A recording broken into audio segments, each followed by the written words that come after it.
Hello friends, स्वागत है आपका एबीसी एकेडमी पर। फ्रेंड्स, आज हम एनसीईआरटी की बुक देख रहे हैं। क्लास 6 की बुक है हिस्ट्री।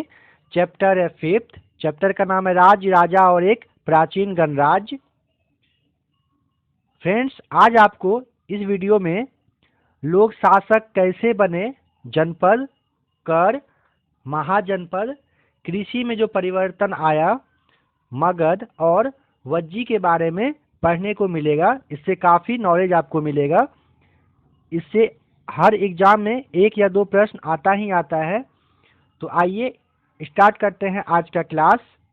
सबसे पहले कहता है लोग शासक कैसे बने। देखिए, लगभग 50 वर्षों से हम अपने शासकों का चुनाव मतदान के जरिए करते आ रहे हैं। लेकिन बहुत पहले लोग शासक कैसे बनते थे। हमने अध्याय 4 में यह पढ़ा कि कुछ राजा संभवतः जन यानी लोगों द्वारा चुने जाते थे। जी हाँ फ्रेंड्स, हम चैप्टर 4 में पढ़ चुके हैं। अगर आपने अभी तक चैप्टर 4, चैप्टर 3, सेकेंड और फर्स्ट के वीडियो नहीं देखा तो प्लीज़ आप उसे देख लीजिए। आपको काफ़ी नॉलेज मिलेगा और आपको इस चैप्टर को पढ़ने में और ज़्यादा मज़ा आएगा। उस वक्त लोग अपना सरदार चुनते थे। किसे? जो बहुत ज़्यादा बहादुर और कुशल योद्धा होते थे उन्हें वे चुनते थे, और वो बहुत सिंपल तरीके से भी रहते थे। ठीक है फ्रेंड्स। परंतु करीब 3000 साल पहले राजा बनने की इस प्रक्रिया में कुछ परिवर्तन दिखाई दिए। कुछ लोग बड़े बड़े यज्ञों को आयोजित कर राजा के रूप में प्रतिष्ठित हो गए। मतलब आप बहुत बड़ा यज्ञ करिए, आप राजा बन सकते हैं 3000 साल पहले के टाइम में। आइए आगे देखते हैं। कह रहा है अश्वमेध यज्ञ। यह यज्ञ ऐसा ही एक आयोजन था। इसमें एक घोड़े को राजा के लोगों की देखरेख में स्वतंत्र विचरण के लिए छोड़ दिया जाता था। इस घोड़े को किसी दूसरे राजा ने रोका तो उसे वहां अश्वमेध यज्ञ करने वाले राजा से लड़ाई करनी पड़ती थी। अगर उन्होंने घोड़े को जाने दिया तो इसका मतलब यह होता था कि अश्वमेध यज्ञ करने वाला राजा उनसे ज़्यादा शक्तिशाली है, और इसके बाद उन राजाओं को यज्ञ में आमंत्रित किया जाता था। यह यज्ञ विशिष्ट पुरोहित द्वारा संपन्न किया जाता था। इसके लिए उन्हें उपहारों से सम्मानित किया जाता था। अश्वमेध यज्ञ करने वाला राजा बहुत शक्तिशाली माना जाता था। यज्ञ में आमंत्रित सभी राजा उसके लिए उपहार लाते थे। फ्रेंड्स, आप समझ पाए? अगर मान लीजिए आप उस वक्त अश्वमेध यज्ञ करने बैठे हैं तो आप एक घोड़े को अपने कुछ लोगों के देख रेख में छोड़ दीजिए। वो जो घोड़ा है जिस भी राज्य से, जिस भी जगह से गुजरेगा, वहाँ का राजा अगर उसे जाने दिया तब तो वो आपके अंदर में वो राजा फिर रहेगा। अगर वो राजा उस घोड़े को पकड़ लेता है तो इसका मतलब होता है कि वो आपको चैलेंज कर रहा है कि ठीक है, आप आके मेरे से लड़ाई कर लो। ठीक है, बस उसी के बारे में यहाँ पे बताया गया है। जो भी अश्वमेध यज्ञ करते थे वो काफ़ी ज़्यादा शक्तिशाली होते थे। आपको बिल्कुल पता होगा, शक्तिशाली हैं तो भी इस तरीके का डिसीजन लेंगे कि हाँ, मैं एक घोड़े को छोड़ने वाला हूँ और जो रोकेगा वो आके मेरे से फाइट करे, मैं लड़ने के लिए तैयार हूँ। कह रहा है इन सभी आयोजनों में राजा का मुख्य स्थान होता था। उसे राज सिंहासन या बाघ की खाल के एक विशेष आसन पर बिठाया जाता था। युद्ध क्षेत्र में राजा का सारथी ही उसका सहचर होता था। यज्ञ के अवसर पर वह राजा की विजयों तथा अन्य गुणों का गान करता था। राजा के सगे संबंधी, खासकर उनकी रानियां तथा पुत्रों को भी छोटे छोटे अनुष्ठान करने होते थे। अन्य सारे आमंत्रित राजाओं का काम सिर्फ बैठकर यज्ञ की पूरी प्रक्रिया को देखना भर था। राजा के ऊपर पुरोहित पवित्र जल के छिड़काव के साथ साथ अन्य कई अनुष्ठान करते थे। विष अथवा वैश्य जैसे सामान्य लोग उपहार लाते थे। जिन्हें पुरोहित शूद्र मानते थे उन्हें कई अनुष्ठानों में शामिल नहीं किया जाता था। फ्रेंड्स, शूद्र लोगों को बहुत सारे अनुष्ठान में पुरोहित नहीं बुलाते थे। आइए नेक्स्ट देखते हैं। अब देखते हैं जनपद के बारे में। महायज्ञों को करने वाले महायज्ञों को करने वाले राजा अब जन के राजा न होकर जनपदों के राजा माने जाने लगे। अपने आप को काफी वो फेमस कर लिए, पावरफुल बना लिए। जनपद का शाब्दिक अर्थ जन के बसने की जगह से होता है। कुछ महत्वपूर्ण जनपद चित्र 4 में दिखाए गए हैं। आइए आगे देखते हैं। पुरातत्वविदों ने इन जनपदों की कई बस्तियों की खुदाई की। पुरातत्वविदों ने जनपदों का जो बस्ती था उसकी जब खुदाई किया तो देखिए वहां पर क्या क्या उनको मिला। दिल्ली में पुराना किला, उत्तर प्रदेश में मेरठ के पास हस्तिनापुर और एटा के पास अतरंजी खेरा इनमें प्रमुख हैं। खुदाई से पता चला है कि लोग झोपड़ियों में रहते थे और मवेशियों तथा अन्य जानवरों को पालते थे। कहाँ के लोग? जनपद का जो कई बस्तियां था उनके बारे में बात किया जा रहा है।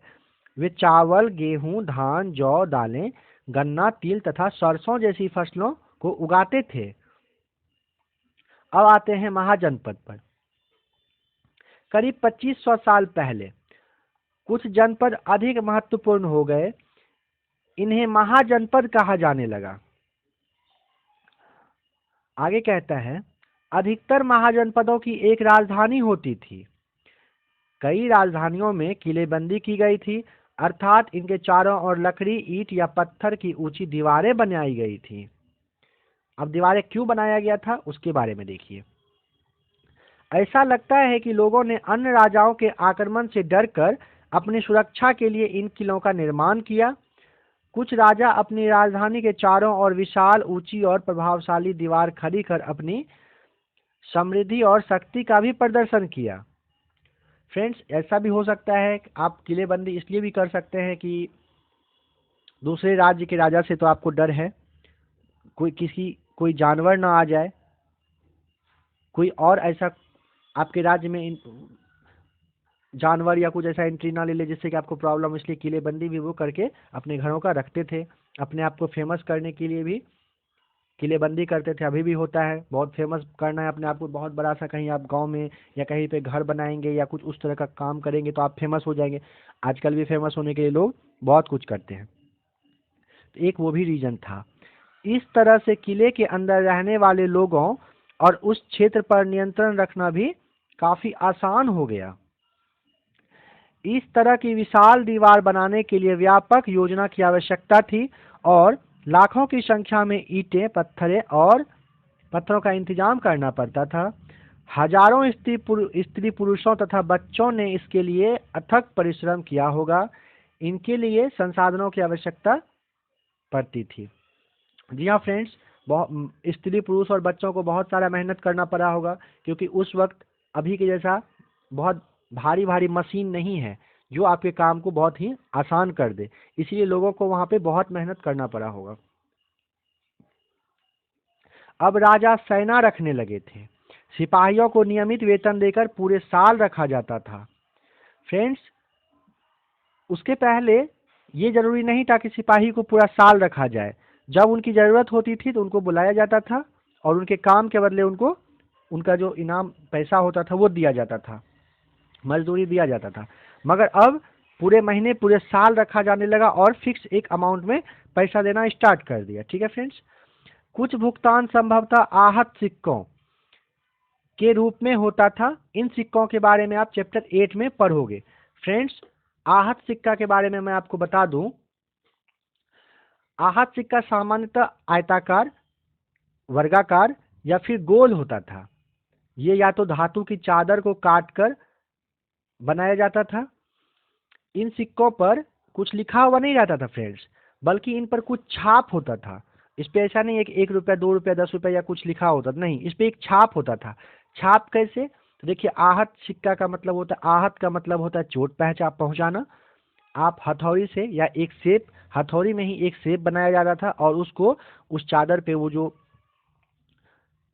गोलाकार काट कर जो चादर बनाया जाता था उस पर ठोक कर, एक मोहर के तरह उस पर ठोक कर उसको एक सिक्का के रूप में बनाया जाता था। वो उस वक्त उस तरीके की पहचान से काम आता था कि हाँ, ये आहत सिक्का है। उस वक्त 1 रुपया, 2 रुपया इस तरह का नहीं होता था, नहीं चलता था। कह रहा है इसके बारे में हम लोग पेज नंबर 84 में पढ़ेंगे। आइए देखते हैं अब कर के बारे में।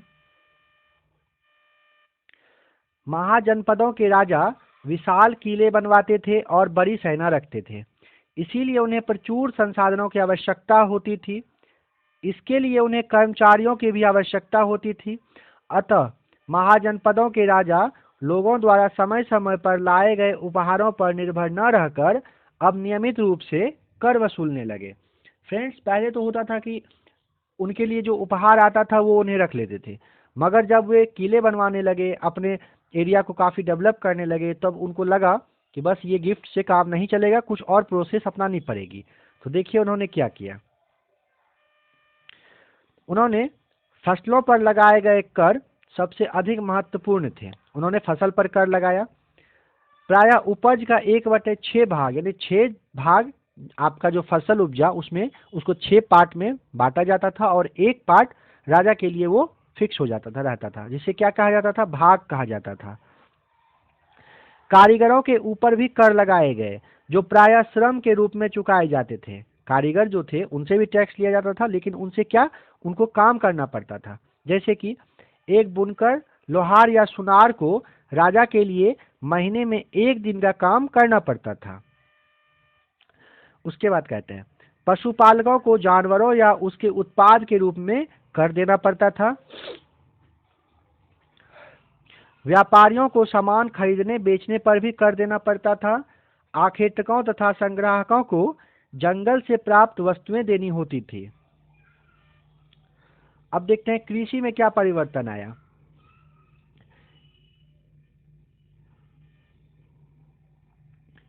इस युग में कृषि के क्षेत्र में 2 बड़े परिवर्तन आए। कितना? 2। कौन कौन सा देखिए। हल के फाल अब लोहे के बनने लगे। तो फ्रेंड्स, यहाँ पे एक सवाल आ सकता है, आप सोचिए, पहले आप पढ़ चुके हैं पिछले वाले चैप्टर में, अगर नहीं पढ़ा है तो आप एक बार देख लीजिए। हल के फाल अब लोहे के बनने लगे, तो सवाल है उसके पहले किस चीज का बनता था, आप सोचिए। अब कठोर जमीन को लकड़ी के फाल की तुलना में लोहे की फाल से आसानी से जोता जा सकता था। समझ में आ रहा है आपको? पहले किस चीज का होता था? लकड़ी के फाल। पहले हम चैप्टर 1, 2 सब में पढ़ चुके हैं कि उस वक्त क्या क्या यूज होता था, तो वहां पर लकड़ी के फाल का यूज होता था और अब लोहे की फाल का यूज होने लगा।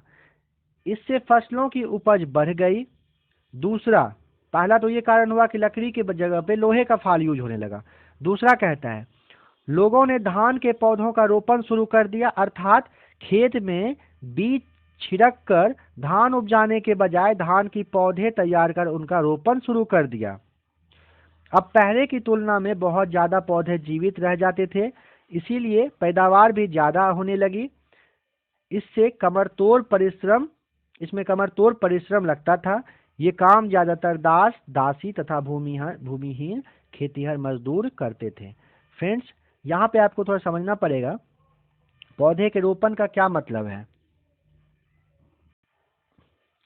अब अभी होता है, पहले के समय में धान के बीज को छिड़क कर पूरे खेत में छिड़क कर छोड़ दिया जाता था और पौधा खुद ब खुद आता था।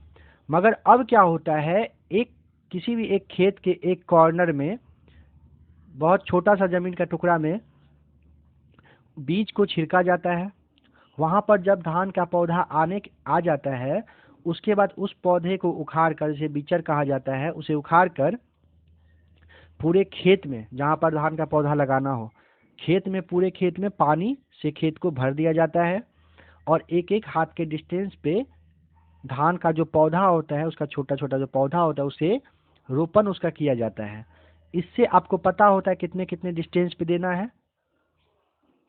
उसमें धान का जो छोटा छोटा पेड़ होता है वो बिल्कुल भी नहीं सड़ता गलता है, लेकिन पहले के समय में ये प्रॉब्लम आती थी। अब आप खुद से पौधा को जाके रोपिए। आपको पता है, कहीं बीज आप लगा रहे हैं, बीज छींट रहे हैं, वहाँ पर कोई गारंटी नहीं है कि आपका पेड़ वहाँ से आएगा या नहीं, मगर कहीं पे पहले पेड़ आ चुका है, बस उसको वहाँ से आपको उखाड़ कर दूसरे जगह पे उसको लगाना है। तो इसमें मैक्सिमम 99% चांस होता है कि आपका पेड़ नहीं ही गलेगा, सूखेगा, जिससे कि आपकी खेती बहुत अच्छे से होगी और फसल आपका अच्छा होगा। आइए अब देखते हैं मगध के बारे में। कह रहा है लगभग 200 सालों के भीतर मगध सबसे महत्वपूर्ण जनपद बन गया। गंगा और सोन जैसी नदियां मगध से होकर बहती थी। यातायात, जल वितरण और जमीन को उपजाऊ बनाने के लिए ये काफी महत्वपूर्ण था। मगध का एक हिस्सा जंगलों से भरा था। इन जंगलों में रहने वाले हाथियों को पकड़कर उन्हें प्रशिक्षित कर सेना के काम में लाया जाता था। यही नहीं, जंगलों से घर, गाड़ियां तथा रथ बनाने के लिए लकड़ी मिलती थी। इसके अलावा इस क्षेत्र में लौह अयस्क की खदानें हैं। मजबूत औजार और हथियार बनाने के लिए ये बहुत उपयोगी होता था। फ्रेंड्स, गंगा और सोन जैसी नदी के आसपास, पता है ना कब वहाँ के आसपास के एरिया का डेवलपमेंट हुआ था? लगभग 2500 साल पहले हुआ था। ठीक है फ्रेंड्स, कह रहा है कि वहाँ पर जंगल भी था। जंगल से हाथी को पकड़कर उन्हें शिक्षा दिया जाता था, किस तरह से चलना है, कैसे लड़ाई करना है, क्या करना है। सेना के काम में उसे लाया जाता था। जंगल से घर, गाड़ियाँ तथा रथ बनाने के लिए लकड़ी भी मिलती थी। और यातायात के लिए नाव वगैरह का आना, जल वितरण और ज़मीन को उपजाऊ बनाने के लिए जो बहुत महत्वपूर्ण था, वह नदी कैसे गंगा नदी के आसपास से नाला बनाकर, नहर बनाकर खेत तक पानी पहुंचाया जाता था, जिससे खेती करने में किसान को बहुत ज़्यादा आसानी होने लगा और मगध के आसपास के एरिया काफ़ी ज़्यादा डेवलप कर गया था। अब कहता है मगध में दो बहुत ही शक्तिशाली शासक बिंबिसार तथा अजातशत्रु हुए। अन्य जनपदों को जीतने के लिए ये हर संभव साधन अपनाते थे। महापनंद एक और महत्वपूर्ण शासक थे। उन्होंने अपने नियंत्रण का क्षेत्र इस उपमहाद्वीप के उत्तर पश्चिमी भाग तक फैला लिया। बिहार में राजगिरी, जिसे भी राजगीर कहते हैं, कई सालों तक मगध की राजधानी रही। बाद में पाटलिपुत्र यानी पटना अभी राजधानी बना हुआ है। तो फ्रेंड्स, मैं आपको बता दूं, मगध में जो दो बहुत शक्तिशाली शासक थे, बिंबिसार तथा अजातशत्रु। बिंबिसार हर्यक वंश के संस्थापक थे। उन्होंने मगध की गद्दी पर 544 ईसा पूर्व में बैठा। कौन? बिंबिसार। कहाँ पर? मगध की गद्दी पर। कब? 544 ईसा पूर्व। संस्थापक थे किस चीज के? हर्यक वंश के। ठीक है। बौद्ध धर्म को वो मानते थे और वह पहला ऐसा भारतीय, मतलब प्रथम भारतीय राजा थे जो प्रशासन वाला जो डिपार्टमेंट होता है, प्रशासनिक व्यवस्था, उन पर काफी बल दिया। उन्होंने मगध की गद्दी पर करीब 52 वर्षों तक शासन किया था। ठीक है। और बिंबिसार की हत्या उनके पुत्र ने कर दी। किसने? अजातशत्रु, जिसके बारे में अभी आप यहाँ पे पढ़ रहे हैं। उन्होंने, उनके जो पुत्र था अजातशत्रु, उन्होंने उनकी हत्या कर दी। ठीक है। और वह 493 ईसा पूर्व में मगध की गद्दी पर अपने आप को बिठा लिया। अगर उनका दूसरा नाम का बात किया जाए तो उनका नाम था कुनिक। स्टार्टिंग में वह जैन धर्म के अनुयायी थे। अजातशत्रु लगभग 32 साल तक मगध पर शासन किया। ठीक है फ्रेंड्स, बाद में बिंबिसार, अजातशत्रु के बारे में भी आपको बहुत डीप पढ़ना पड़ेगा, पढ़ने को मिलेगा। अभी इतना आपके लिए काफी है। अब देखिए, 2300 साल पहले की बात है। कब की? 2300 साल पहले की बात है। मैसिडोनिया का राजा सिकंदर विश्व विजेता बनना चाहता था। पूरी तरह से सफल ना होने पर वह मिस्र और पश्चिमी एशिया के कुछ राज्यों को जीतता हुआ भारतीय उपमहाद्वीप में व्यास नदी के किनारे पहुंच गया। जब उसने मगध की ओर कूच करना चाहा, मतलब आना चाहा, तो उसके सिपाहियों ने इनकार कर दिया। वे इस बात से भयभीत थे कि भारत के शासकों के पास पैदल, रथ और हाथियों की बहुत बड़ी सेना थी। किसके बारे में बोल रहा है? मैसिडोनिया के शासक जो थे, राजा थे सिकंदर। अब मैं आपको सिकंदर के बारे में कुछ बता दूं। सिकंदर का जन्म के बात किया जाए 356 ईसा पूर्व में हुआ था।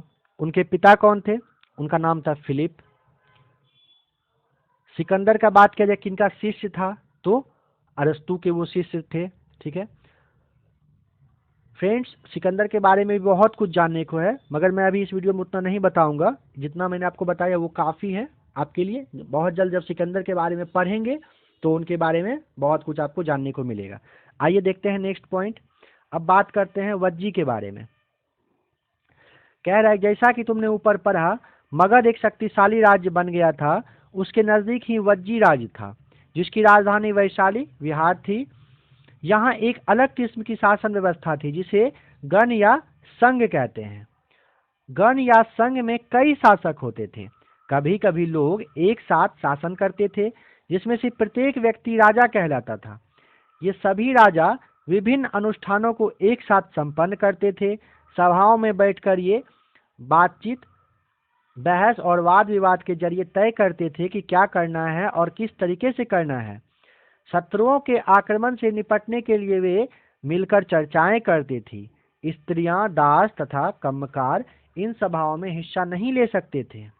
ठीक है फ्रेंड्स, बुद्ध तथा महावीर दोनों ही गण या संघ से संबंधित थे। बौद्ध साहित्य में संघ के जीवन का बहुत ही सजीव वर्णन मिलता है। इसके बारे में हम लोग चैप्टर 6 में आगे पढ़ने वाले हैं। बहुत इंटरेस्टिंग चैप्टर है, बहुत आपको एक अच्छा सा प्राउड फील होगा चैप्टर को पढ़ के।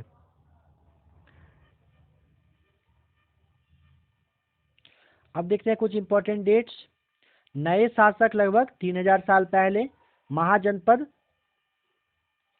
वो भी लगभग 3000 साल पहले, सिकंदर का जो आक्रमण था वो 2300 साल पहले, गण या संघ राज्यों का अंत हुआ था लगभग 1500 साल पहले।